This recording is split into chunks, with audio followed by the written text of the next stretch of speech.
Mr. Speaker, no one out in the country wants these strikes to go ahead.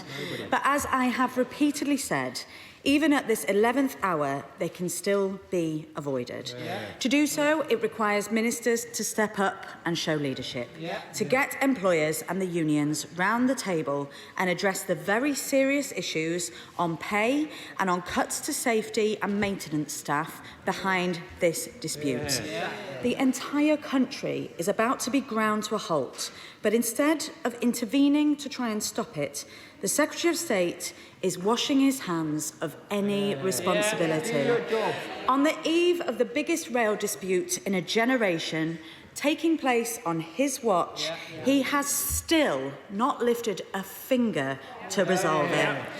Not one meeting, Mr. Speaker. No talks, no discussions, only media interviews and a petition to the Labour Party.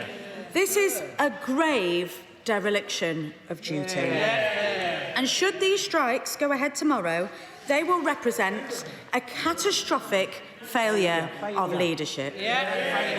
Ministers owe it to all those impacted by this serious disruption to get around the table for last-ditch talks to sort it out and avert this disruption.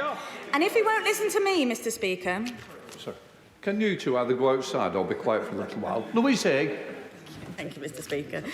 If he won't listen to me, Mr. Speaker, he should at least listen to his own colleague, the Honourable Member for Rossendale and Darwen, his own former parliamentary aide. He said yesterday, "I can tell you the only way out of a dispute is via negotiation. I'd call on all parties, including the government, to get around the table because this is going to have a huge negative impact on people's lives."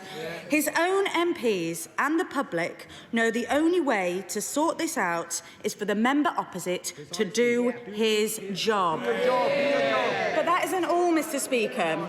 Because this week it was revealed that not only has he been boycotting the talks, he's tied the hands of those at the table. He and his department failed to give the train operating companies, a party to these talks, any mandate to negotiate whatsoever. One source close to the negotiations said, "Without a mandate from government, we can't even address the pay question." Today, the Rail Delivery Group confirmed they hadn't even begun those discussions. That's the reality, Mr. Speaker. These talks are a sham because ministers have set them up to fail. It is for the government to settle this dispute. They are integral to these negotiations. They cannot be resolved unless he is at the table. But it is becoming clearer by the day ministers would rather provoke this dispute than lift a finger to resolve it. The same Transport Secretary that just a few short weeks ago was feigning outrage over the disgraceful behaviour of P&O and who is now adopting their playbook.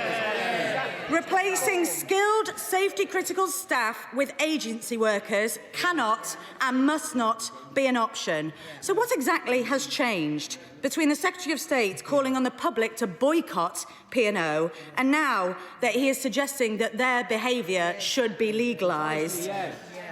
Madam Deputy Speaker, tomorrow we will see unprecedented disruption. We have been clear. We do not want these strikes to happen. Where we are in government, we are doing our job. In Labour-run Wales, a strike by train staff has been avoided. Employers, unions and the government have come together to manage change. That's what any responsible government would be doing right now. Because whether it's today, tomorrow or next week, the only way this dispute will be resolved is with a resolution on pay and job security. The Secretary of State owes it to the hundreds of thousands of workers who depend on our railways and the tens of thousands of workers employed on them to find that deal. Because those rail workers are not the enemy. They are people who showed real bravery during the pandemic to keep our country going, who showed solidarity to make sure other workers kept going into work. Some lost colleagues and friends as a result. They are the very same people the Prime Minister promised a high-wage economy to a year ago before presiding over the biggest fall in living standards since records began. There is still time for the Secretary of State to do the right thing, the brave thing, and show responsibility. Patients, school children, low-paid workers, the entire country needs a resolution, and they will not forgive this government if they do not step in and resolve it. Even now, at this late hour, I urge him, get around the table and do your job.